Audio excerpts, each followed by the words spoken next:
Wingmen, that is a grade 8 ass whooping.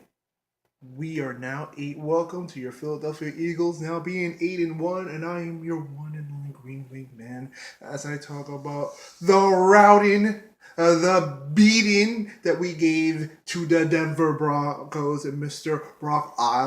whatever his name, Brock Osweiler, Brockalicious, Brockadocious, Brock, who can't really throw a touchdown pass. It really doesn't matter. The Eagles just trounced the Denver Broncos. Honestly, I honestly did think that the Denver Broncos. Now, I honestly thought the defense was going to actually do something in this game. I really thought they were going to come in and be able to hold down the ground. And for a little bit, they did. They did. And then it's just the floodgates started to kind of just go, man. And just Carson Wentz just started to cover this defense like it was a Thanksgiving turkey, man. Oh, that ridiculous pass. It's just one great pass to another. One to Trey Burton basically sitting there replacing Zach Ertz, who basically was last minute decision, couldn't play due to a hurt hamstring that he suffered during practice that he kind of tweaked. I don't think he suffered, but he tweaked it. So rest were doing good. But honestly, we really didn't even need Zach Ertz because we brought in a two. Like I thought they were gonna do. They were gonna bring in a two tight end set with old school Brent Selleck and Trey Burton, and it just trounced them. Those two just trounced them because the Denver Broncos was just not that good in stopping tight ends. They've just kind of struggled with tight ends throughout this entire season, and it just kind of just went in, and they just started to destroy. Oh, Jay, welcome to Philadelphia with your first touchdown, boy. See, that's what happens when you're actually with a very good team with a decent offensive line and a quarterback that's not like lackadaisical. So, congratulations, JJ, for your first touchdown, and hope for many more when you sit down and join this team. I was kind of hoping for LeGarrette Blunt to get his too, because hopefully there's no issue or fragments between the two running backs, because I know we kind of have both the same running back at the moment, though. But right now, it seems like everything's been good. Alshon Jeffrey had a great, fantastic game for 2 touchdowns for himself. Carson Wentz, the magician man himself, man, 4 touchdowns, 0 interceptions. Fantastic on him. And the defense, the defense doing their thing, man, forcing turnovers, getting 2 interceptions from Mr. Brock Osweiler. Brock Osweiler. So honestly, at the end of the day, man, it was just a really good game. Oh, and Corey Clement, man, 3 touchdowns too, man, for the non-drafted dude from Jersey, man, representing Jersey. Rise up, baby.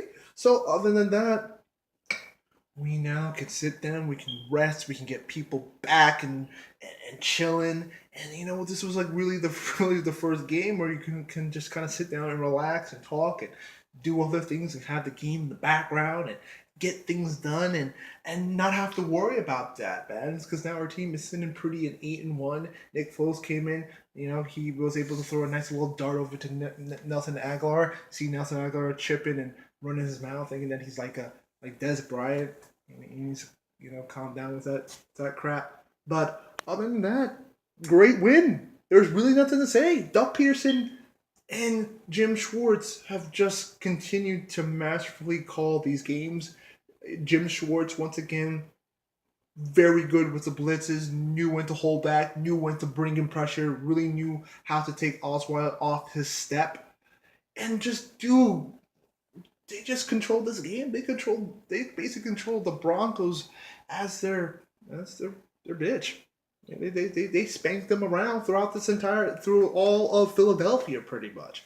So, and oh, dude, I think there was one play where Carson Wentz was able to call Von Miller offsides, man, and that's pretty much what it. Carson Wentz just basically, was able to hand master that game through start and finish, and yeah, they just barely never look back.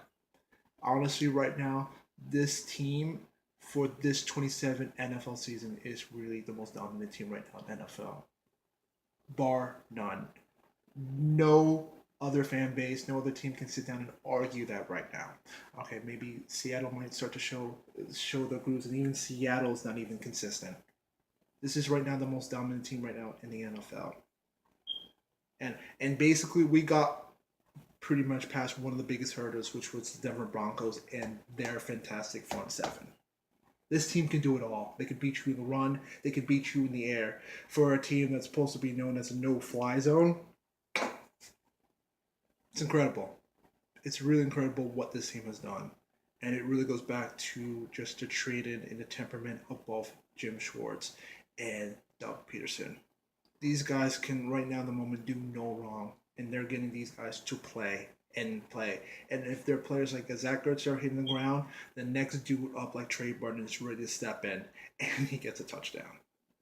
This team is way too good. So now we get people to rest up. They can relax a little bit. Hopefully, Ronald Darby is fully healed from that nasty ankle injury that he suffered back in the Washington game. And now hopefully everybody's kind of sat down and rested up and to take on the lovely, stinking Dallas Cowboys in what should be a fantastic NFL Sunday night game in the next couple of weeks.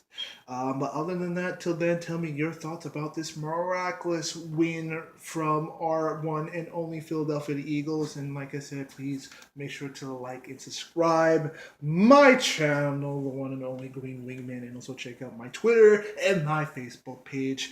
Until then, this is your one and only Green Wingman, man, signing off, ladies and gentlemen. Philly Nation, y'all stay fly. Enjoy this victory Sunday, heading into Monday. Eagles. Eagles. Thank you so much, guys. Enjoy this wonderful weekend.